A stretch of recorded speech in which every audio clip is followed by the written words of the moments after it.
Sanda merupakan salah satu jenis kuntilanak dengan ciri khas wajah selebar nyiru.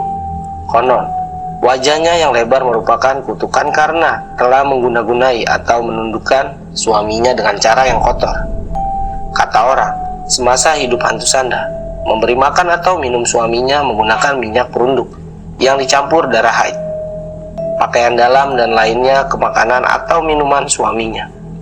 Suami yang terkena minyak perunduk akan tunduk pada istri, tidak bakal tergoda wanita lain, dan hanya fokus bekerja. Bahkan si suami akan lupa mengurus diri seperti orang hilang akal.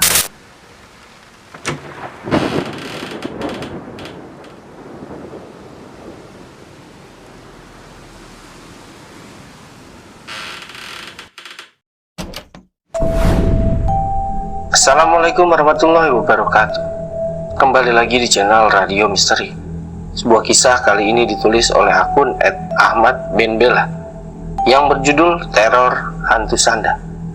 Untuk lanjut ke ceritanya, jangan lupa tekan dulu tombol like, share, dan subscribe channel ini agar channel ini bisa terus berkembang.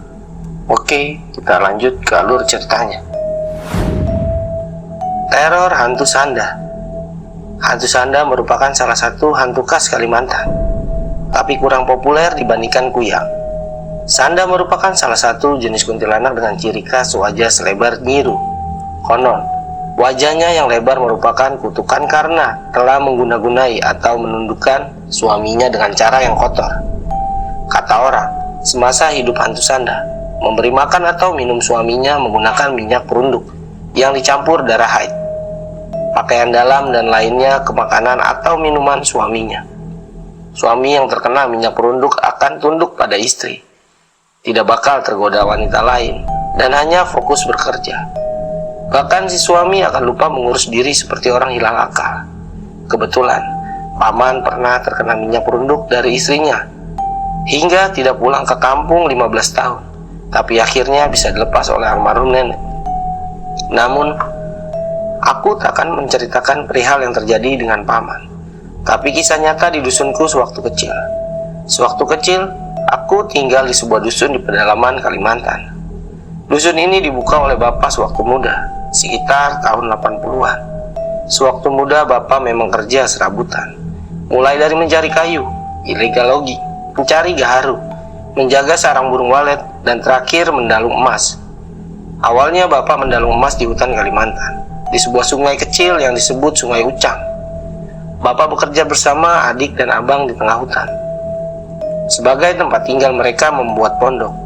Tanpa diduga, daerah sekitar mereka mendulang ternyata berlimpah emas. Bapak dan saudaranya akhirnya membuat lubang tambang tradisional. Hasil melubang ternyata lebih besar dari mendulang. Kabar kelompok bapak yang menemukan emas di sekitar Sungai Ucang segera menarik orang lain untuk mengadu rezeki. Singkat cerita, area tersebut berubah jadi pemukiman, hingga terbentuklah sebuah dusun yang disebut Tosa Raya. Di area hilir sungai juga terbentuk dusun baru, yaitu Tosa Kurik. Bapak tidak lagi menjadi penambang, tapi pembeli emas. Emas dibeli dari para penambang, dilebur lalu dijual di Banjarmasin. Kalau tidak salah sekitar 10.000 per gram. Lalu dijual di Banjarmasin dengan harga 12.000 per gram. Bapak juga buka toko kelontong, menjual berbagai sembako serta peralatan kebutuhan tambang tradisional. Ibu yang tinggal di kecamatan juga diajak tinggal di dusun ini. Secara perlahan, fasilitas penunjang berdiri di dusun ini.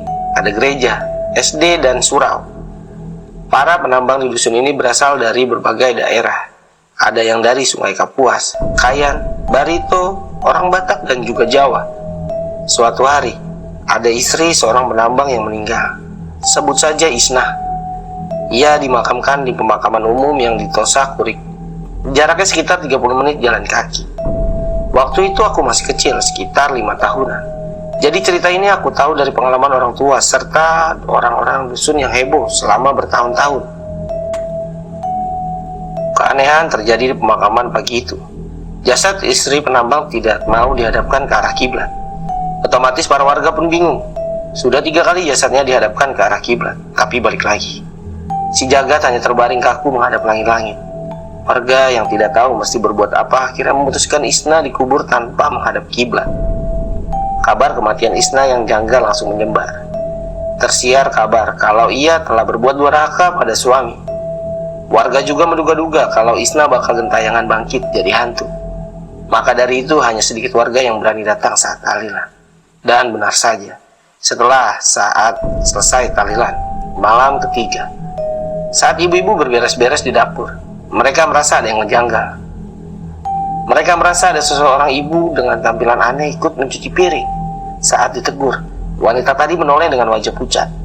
Ibu-ibu langsung teriak, karena yang ikut bantu ternyata adalah Isna. Mereka langsung lari dan teriak-teriak. Bahkan ada yang pingsan. Saat para bapak-bapak lari ke dapur, ternyata Isna sudah tidak ada. Tapi ibu-ibu itu yakin yang mereka lihat adalah Isna. Apalagi yang melihat lebih dari 5 orang. Menurut para ibu tadi, yang paling mengerikan sewaktu Isna menggoyangkan kepala, terdengar bunyi tulang retak. Krek, krek. Ternyata kepala Isna melebar ke kiri dan ke kanan hingga selebar nyiru. Makanya ada yang pingsan. Orang-orang pun bubar dengan rasa takut masing-masing. Setelah itu nggak ada lagi yang berani datang tahlilan. Sejak kejadian itu, orang-orang takut keluar rumah selepas maghrib. Isna beberapa kali menampakkan diri, tapi tidak mengganggu. Kadang, Isna datang ke rumahnya, menjenguk anak-anaknya dari balik jendela. Kalau anaknya tidur, Isna kemudian menghilang. Pernah suatu malam, sekelompok penambang emas pulang kemalaman. Saat menyeberangi sungai, mereka terheran ada orang yang cuci baju malam-malam. Saat sudah di tengah sungai, seketika bulu kuduk mereka merinding. Ternyata yang sedang mencuci adalah Isna. Mereka gemeteran memegang senter, meneliti sangat pelan di atas batu. Setelah sampai di seberang, mereka langsung lari terbirit. Ibu juga pernah didatangi. Ceritanya ibu sedang beres-beres toko selepas maghrib. Ibu kaget karena ada yang mengetuk pintu sambil bilang, "Cil, hendak bayar utang." Sewaktu buka pintu, ibu langsung menjerit. Di depannya ada wajah pucat yang sangat lebar, tersenyum, rambut menjuntai menyentuh tanah dan biji mata sebesar bola kasti. Ternyata di depannya adalah hantu Isna yang menjulurkan 3 lembar daun nangka. Sewaktu orang rumah berhamburan, sosok tadi berjalan miring seperti kepiting lalu melayang dan menghilang. Iparnya Isna juga mengaku pernah diganggu. Waktu itu ia sedang tidur, tapi tiba-tiba sesak napas. Saat buka mata, ternyata Isna duduk di wajahnya. Hampir saja ia mati sesak napas kalau suaminya tidak segera datang ke kamar. Ditanya kenapa sesak napas, katanya hantu Isna duduk di wajahnya. Yang terakhir adalah cerita Om Sinaga. Ia baru pulang dari hulu kampung, mau ke Tosakuri. Sewaktu lewat depan rumah kami, ia heran kenapa ada orang masak emas malam-malam. Karena bapak membeli emas, orang sering masak emas di depan rumah kami. Bapak nyediain tempat berupa cerobong, mirip cerobong asap. Masak menggunakan kompor minyak tanah dan emas dimasak menggunakan air hingga kering. Om Sinaga kemudian hendak menegur tapi tidak jadi. Ia sadar ia lihat adalah hantu Isna. Rambutnya menyuntai menyapu tanah. Baunya berguncang karena segugukan. Om Sinaga mundur pelan-pelan tapi segera deg-degan. Kepala Isna berputar 180 derajat. Wajahnya perlahan melebar, membuat Om Sinaga merinding. Tanpa pikir panjang, Om Sinaga langsung kabur sambil teriak minta tolong. Setelah malam ke-40, tidak ada lagi gangguan Isna. Pada pertengahan 90-an, dusun Tosaraya dan Tosakurik ditinggalkan penduduk karena emasnya sudah habis. Orang-orang yang dulu menambang emas dengan membuat lubang kini berganti dengan mesin sedot. Sejak itu keluarga bapak bangkrut dan kami pun jatuh miskin. Oke teman-teman, sekian saya sampaikan dari kisah ini. Semoga yang saya sampaikan dari kisah ini dapat pembelajaran untuk kita semua. Dan untuk teman-teman yang baru bergabung, jangan lupa like, share, dan subscribe channel ini agar channel ini bisa terus berkembang. Nantikan kisah-kisah berikutnya tetap di channel Radio Misteri.